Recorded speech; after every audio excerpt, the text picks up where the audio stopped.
tri de population, purification ethnique.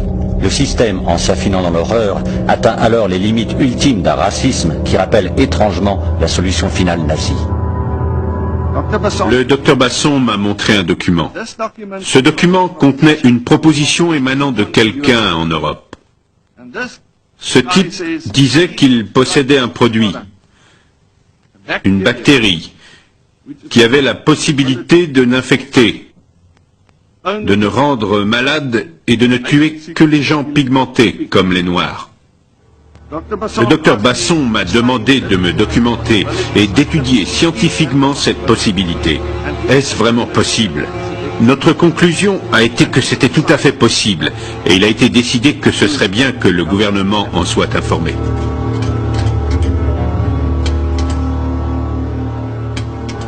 Mais en définitive, nos instructions ont été, et c'est très important, de mettre au point un produit visant à réduire le taux de natalité de la population noire du pays. Pouvez-vous nous en dire un peu plus? Qui vous a demandé de mettre au point ce produit? La personne qui nous donnait directement les instructions était le docteur Basson. Wouter Basson, général de brigade au 7e bataillon médical des forces armées sud-africaines. J'ai demandé à Basson, seriez-vous capable de mettre au point, pour moi, un gaz qui ne serait ni irritant, ni mortel, mais qui rendrait les gens inoffensifs pendant quelque temps, afin qu'ils se calment, et que nous n'ayons pas à les tuer en cherchant à maîtriser la foule. Qui est donc ce scientifique défini comme l'homme de la situation par le chef des armées de l'époque et chargé d'initier une stratégie pour soi-disant paralyser les foules sud-africaines, alors qu'on apprendra plus tard, par les témoignages de ses anciens collaborateurs, qu'il s'agirait d'un véritable projet de génocide. Il se trouve que je suis le témoin vivant de ce qui est arrivé. Je n'ai eu la preuve qu'en 1989, qu'on avait enduit mes vêtements de produits chimiques qui s'avéraient mortels s'ils rentraient en contact avec la peau.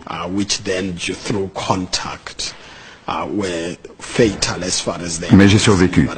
J'ai atterri dans un hôpital aux États-Unis. Ils m'ont soigné et ont réussi à déterminer l'origine de mes troubles. Il y a eu une descente chez lui de la brigade de lutte contre la grande criminalité économique. Et dans sa maison, on a trouvé une malle entière de documents, dont quelques-uns avaient trait au programme de guerre chimique et biologique. Ce qu'ils ont trouvé était incroyable. Il y avait ce qu'on appelle une Verkoper list, autrement dit un bordereau de vente. Sucre à la salmonelle, bière au thallium, cigarettes à l'anthrax, à la toxine botulique, chocolat au cyanure, whisky à la colchicine, déodorant au typhimurium, venin de serpent.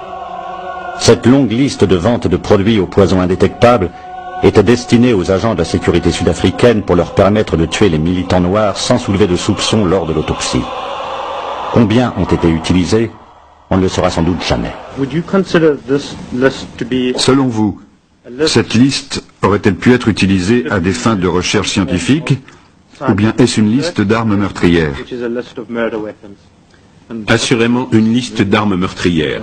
Aucun intérêt pour quelque recherche que ce soit. Parmi les méthodes qu'il est présumé avoir utilisées, l'une consistait à enduire l'opercule d'une canette de bière en aluminium avec du poison.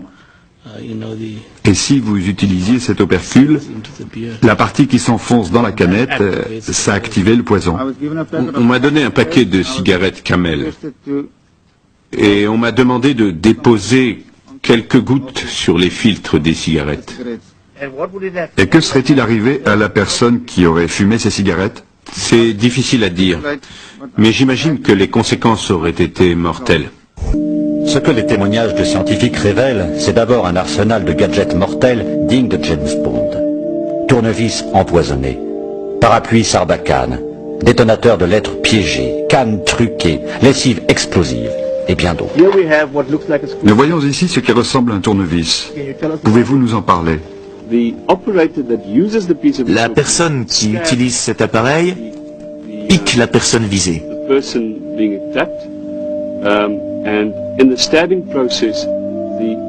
Le simple fait de la piquer libère le poison et les substances chimiques sont alors injectées dans l'individu. Est-ce qu'on peut manipuler ceci en toute sécurité? Tout à fait. Mais j'éviterai quand même de toucher l'extrémité, au cas où.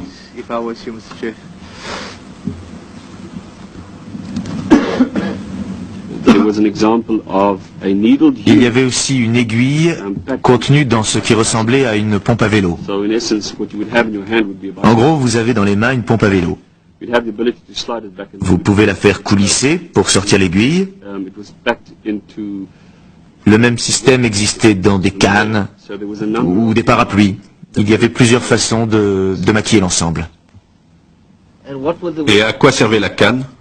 Il y avait deux modèles. Le premier était une canne qui dissimulait une aiguille sur le bout. Le deuxième était une canne qui pouvait tirer une petite balle.